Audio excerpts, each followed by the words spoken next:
Hello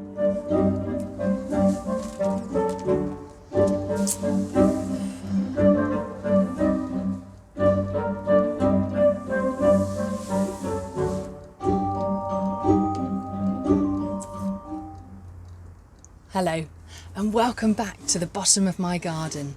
It feels like it's been an age since I've been sitting here sharing stories. All of those tales that I told during lockdown seem a long time ago.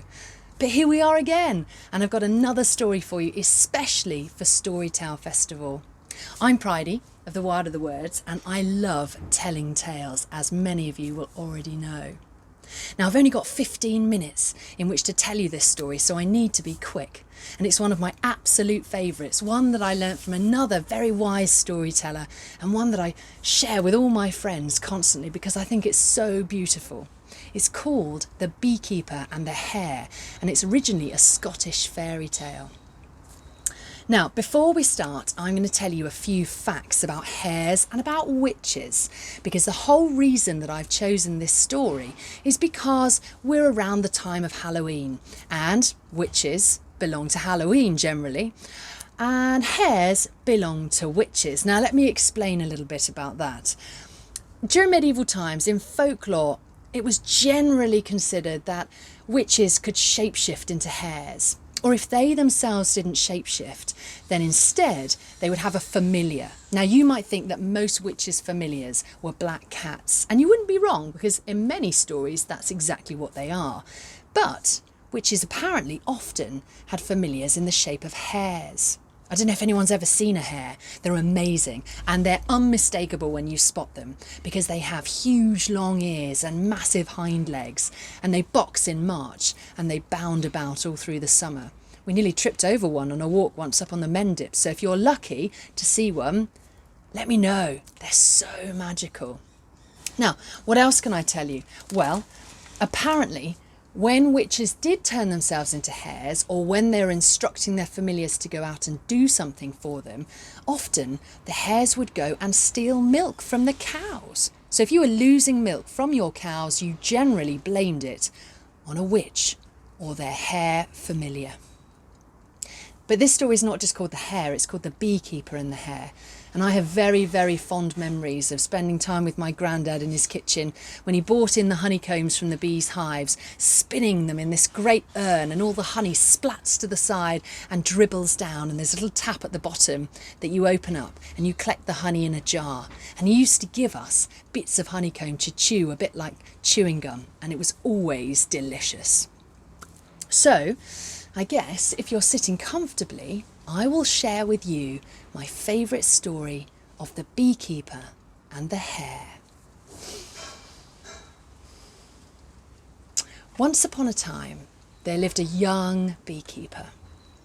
Now, he lived in a flower-covered stone cottage on the edge of a small village. Everyone liked him because he was kind and he was generous, and there were many maidens in that village that held on to the hope that one day they might be mistress of that stone cottage. But, well, the beekeeper was keen only really on living alone, and if those maidens did come a-calling, he'd just give them a little bit of honeycomb and send them on their way with a fair but firm word about the fact that he was happy living just with his bees. Now, everybody loved his bees as well, because without the bees, the fruit trees couldn't be pollinated, the flowers couldn't be growing everywhere as they were, and of course, no one would have any beeswax candles to light the dark nights. So everyone loved this beekeeper and his bees, and the bees loved the beekeeper himself. He always spoke to them, and they pretty much did everything that he ever asked of them. He didn't even have to smoke them out of their hive. That's something you might have seen beekeepers doing. Now, one day, when he was tending to the bees, he went and looked out from the edge of his garden. He had a wonderful view, and he was looking down the steep hill towards the edge of the forest. There'd been rumours that there, just slightly into that forest, there lived a witch. But he wasn't one for rumours, and he didn't care to believe in such things. But as he was stood there standing, looking in that direction, he saw a great commotion going on suddenly. The wheat was being blown side to side because of some great movement, and there was a snapping and a snarling, and it didn't take him long to realise that there were two huge hounds, and they were chasing something. They were chasing a beautiful brown hare. Now, this hare was fast, and it was coming towards the garden, so the beekeeper stepped to his gate and he opened it up and he waited for the hare to run in, and sure enough the hare did run in and leap up into his arms. He grabbed hold of her, and there she stayed, trembling, and he shut that gate fast and firm, and when the hounds came before it, all a slavering and a growling and a snarling, they couldn't get in. And the beekeeper shouted at them, angry that they should chase this beautiful hare. And his bees, who were so in tune with the way that he was feeling, rose up from their hives and swarmed around him and threw themselves, their little tiny selves, onto the hounds, and they set about a stinging. And it wasn't long before the hounds were whining and whinging and began to run away from the beekeeper's gate and garden. Now the beekeeper was holding the hare in his arms, and the hare was shivering and trembling after the fright that she'd had.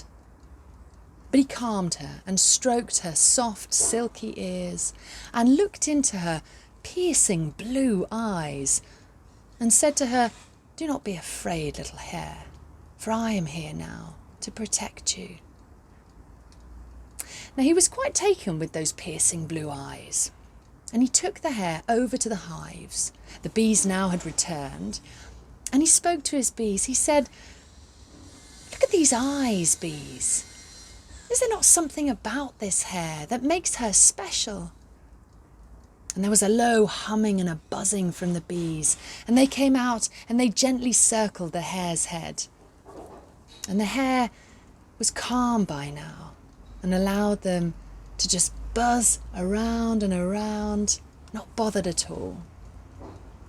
And the beekeeper nodded his head. "Yes," he said, "yes, I agree with you. There is definitely something very special about this hare." Now the hare started to wriggle in his arms, and so he put her down onto the ground, and he thought, well, now of course she's going to run out of the gate and off and be free again. But she didn't. She hopped towards his door, and with one leg, she kicked it open. And she hopped in, and she stayed just by the table where supper was laid. And the beekeeper laughed. He said, "Oh, it's tea time, is it? And I guess you want to stay." So they ate a supper together, he giving her some carrots and some vegetables. And then after a time, when they'd eaten their fill, he went and sat down in the armchair by the fire, and she climbed up into his lap. And as he snuggled against his chest, he could feel her heart beating against his. He sighed at that moment. He sighed with a contentment that he'd never felt before. It's quite a lovely image, isn't it? Sitting in the armchair by the fire, cuddling the hare. Now, some days later, when he was out in the garden, again holding the hare, an old woman came up to the gate. Now the hare began to wriggle and to shift and to kick about, and so he put the hare down and she hid just behind his left heel. The old woman said, "How much must I give you for that hare?" And the beekeeper replied, "She's not for sale." And the old woman scoffed and said, "Everything has a price. There must be something I can give you for her." "Nothing," said the beekeeper. "Nothing," he replied. "I do not wish to sell this hare. She is not for sale," he repeated. But the old woman scoffed and said, "Come on, give me something. Give me some idea of what I can give you." But the beekeeper replied for a third and final time, "She is not for sale." And at this the old woman became very angry, and the beekeeper became very angry because she was not listening to him. And the bees sensed this anger once again, and they swarmed out of the hive, and they flew over and started to circle the old woman until she began to step backwards, further and further and further away, finally turning and leaving. But before she did, she muttered this: "That hare belongs to me, and you'll regret refusing to sell her." Now, those words did get under the skin of our beekeeper. And the next week when he went to market, he asked the bean farmer, the apple farmer, the crop farmers, "Does anyone know about this old woman that lives hereabouts? Anyone heard of her?" And they shook their heads and they said, no, they know of no old woman living in the village or thereabouts, but they had heard rumour about a witch living in the woods.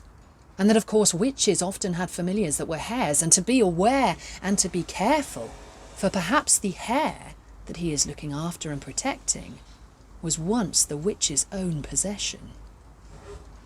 Well, our beekeeper wasn't to be worried about things like that, but the third and final thing that they did say was, "It is nearly Halloween. If there is a witch, and she was her possession once, at Halloween she will be at the height of her powers. Just be aware. Look after yourselves." He took this warning home with him, and for a while he was able to forget it because it was late summer, of course, and there was much time to pass before Halloween itself. But of course, all too soon the days began to draw in and the weather became poorer and poorer, and it was autumn. It was past harvest time now. The winter was coming. The bees, of course, had been put away into the hive, and it was one cold October evening that our beekeeper woke up in a sweat because it was only a few days now before Halloween. On the night of Halloween itself, they did as they always had done, ever since the hare had come to live with him. They had their supper together, and then they went and sat by the fire in the armchair, the hare in the beekeeper's lap, with her head resting against his chest, her heartbeat against his. It was late in the evening when a wind blew up, and the rain outside began to fall, and the weather became quite cruel and wild. The hare began to tremble, as if sensing some presence other than hers and the beekeeper's nearby. And all of a sudden, without warning, there came a voice. Now this voice came out of nowhere, and it said this: "Give me back my hare. She is mine and always will be." Well, the beekeeper was worried now. He was anxious, and he held that hare tighter as she trembled and she shook. She was clearly very worried as well. The wind blew harder and faster around the cottage, and the rain fell louder and louder upon the roof. The voice itself began to shout almost, "Give me back my hare. She is mine and always will be." By now they were quite both trembling and shaking and afeared, and the bees, although locked away in their hive, warm for the winter, protected against the rain and the wind, they sensed their anxiety and their fear, and they began to swarm outside. And they swarmed up into the hare, up into the air, around the roof of the cottage, and they swarmed right down the chimney, and they began to circle around the beekeeper and around the hare. And the voice got louder and louder: "Give me back my hare. She is mine and always will be." But the buzzing of the bees grew louder and louder as well, and drowned out the sound of the disembodied voice coming out of nowhere. For this, of course, was the witch, and she had come for her hare. Suddenly there was a great enormous bang, and the door blew open, and the bees all swarmed around the beekeeper, and the hare flew out of the door. And then there was nothing. The wind dropped, the rain stopped, there was only silence, for the bees had chased the witch away. And as the beekeeper looked down at the hare, he saw her begin to shimmer and change in the half-light. And in front of his very eyes, she was transformed into a beautiful brown-haired maiden with piercing blue eyes. For this woman had been placed under a spell by the witch who lived in the woods, had indeed been living as her familiar. But now, through the love of the beekeeper and his bees, she was freed. And I don't mind telling you, they did, of course, live happily ever after. Now there ends the story of the hare and the beekeeper. And I've got a little bit of a challenge for you. I wonder if you can go away for me now and you can create a bit of a story, get story spinning. How was it that our maiden became enchanted or bewitched by the witch who lived in the woods? How was it that that day she managed to escape?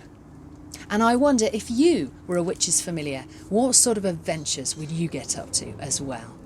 Send me those stories. I would love to hear them. Just go to Wild of the Words on Facebook or Instagram, drop me a message and send me the story.